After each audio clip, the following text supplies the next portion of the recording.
बहुत समय पहले एक छोटे से गांव में एक व्यक्ति रहता था जो पहाड़ से पत्थर तोड़ने का काम करता था। उस व्यक्ति की अपनी जिंदगी से कोई शिकायत नहीं था। पूरे मेहनत और लगन से दिन भर काम करता और शाम को काम खत्म होने के बाद जो भी पैसा मिलता उसे लेकर अपने घर आता और अपने परिवार वालों के साथ कुछ समय व्यतीत करता था और फिर चैन से सो जाता था। ऐसा करते हुए उसे कई साल बीत गए थे।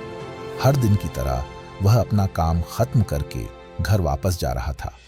रास्ते में चलते चलते उसके मन में एक ख्याल आया कि ये भी कोई जिंदगी है। मैं सुबह से शाम तक पत्थर तोड़ने का काम करता हूँ और शाम में मुझे थोड़े से पैसे मिलते हैं जिससे मुश्किल से मेरे और मेरे परिवार का गुजारा हो पाता है। आज मुझे कहीं से कुछ ऐसी शक्ति मिल जाए जिससे मैं जो चाहूँ वो पूरा हो जाए। वह घर गया, खाना खाया, लेकिन उसका ध्यान खाने की ओर नहीं था।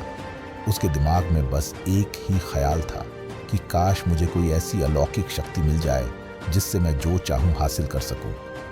वह इस बात को सोचते सोचते सो गया। फिर नींद आने के बाद उसे एक सपना आया। सपने में उसने देखा कि वह रोज की तरह अपना काम खत्म करके घर लौट रहा था। तभी रास्ते में उसे एक बहुत बड़ा घर दिखा। तभी उसके मन में आया, काश ये घर मेरा होता और मैं इसका मालिक होता। और उसका इतना सोचते ही वह उस घर का मालिक बन गया। उसको यकीन ही नहीं हो रहा था कि उसने जो सोचा वह पूरा हो गया, लेकिन उसकी खुशी अधिक देर तक नहीं टिक पाई। अचानक से एक शोर सुनाई दिया। उसने देखा कि उसके घर के बाहर से एक रैली निकल रही है जिसमें बीचों बीच एक पॉलिटिशियन है। उसे देखकर वहां खड़े लोग उसके नाम के नारे लगा रहे थे और सब उसको देखने के लिए तड़प रहे थे। तब उसको यह एहसास हुआ कि मैं कितना छोटा हूं, मेरा तो कोई अस्तित्व ही नहीं है इस राजनेता के समक्ष। काश मैं एक राजनेता होता और मेरे पास इतनी क्षमता होती। उसके इतना सोचने की देर थी कि वह राजनेता बन गया। उसके खुशी का ठिकाना नहीं रहा क्योंकि उसके पास हजारों लोगों की भीड़ थी और सब उसको देखने के लिए तरस रहे थे। लेकिन उसकी यह खुशी भी जरा देर भी टिक नहीं पाई क्योंकि धूप बहुत ही तेज थी और उस राजनेता को इतनी धूप में खेड़ी डीढ़े रहने की आदत नहीं थी। उसे चक्कर आया और वह बेहोश हो गया। फिर उसे एहसास हुआ कि यह राजनेता सबसे ताकतवर नहीं है, यह जो सूरज है यह सबसे ताकतवर है। उसके मन में आया कि काश मैं सूरज होता, मेरे आगे कोई टिक नहीं पाता। उसको इतना सोचने की देर थी और वह सूरज बन गया। वह खुशी से पागल हो गया। पूरी दुनिया को यही रोशन कर रहा था। दुनिया में ऐसा कोई इंसान नहीं था जो उसकी रोशनी को रोक सके।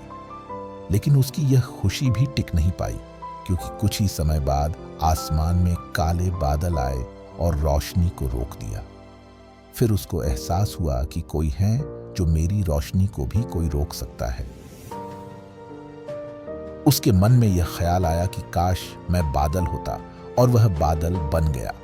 उसको ऐसा लग रहा था कि वह आसमान में उड़ रहा है और वह जहां चाहे वहां जा सकता है। लेकिन कुछ देर बाद एक हवा का झोंका आया जो उसे उड़ा ले गया। उसे एहसास हुआ कि बादल सूरज की रोशनी को रोक सकता है लेकिन हवा को नहीं, क्योंकि यह हवा उसे बहा कर ले गई। फिर उसके मन में यह आया कि काश मैं हवा होता और वह हवा बन गया। हवा बनने के बाद उसने अपने अंदर एक अलग सी ऊर्जा महसूस की और सोचा कि मैं जिसको चाहूं उसे उड़ा कर ले जा सकता हूं। उसको यह विश्वास होने ही वाला था कि इस दुनिया में सबसे ताकतवर मैं हूं। लेकिन तभी उसके सामने एक पहाड़ आया। उसने पूरी ताकत लगा दी लेकिन उस पहाड़ को नहीं हिला सका।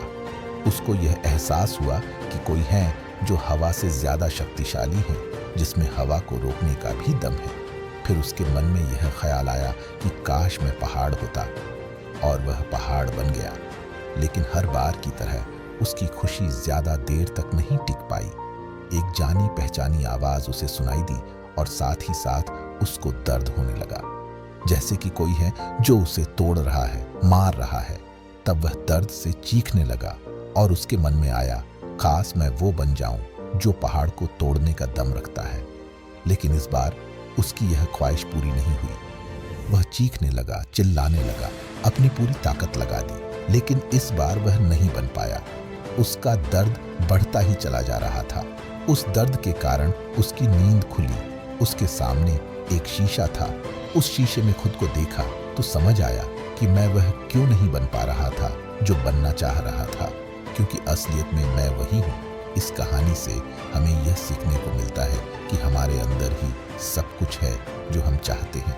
बहुत बार हम किसी और चीज में अपनी खुशी ढूंढते हैं, लेकिन असली सुकून तो तब आता है जब हम अपने आत्मा में संतुष्ट होते हैं। हमारी अंदर की शक्ति, संवेदना और यथार्थ को पहचान कर ही हम असली खुशी पा सकते हैं।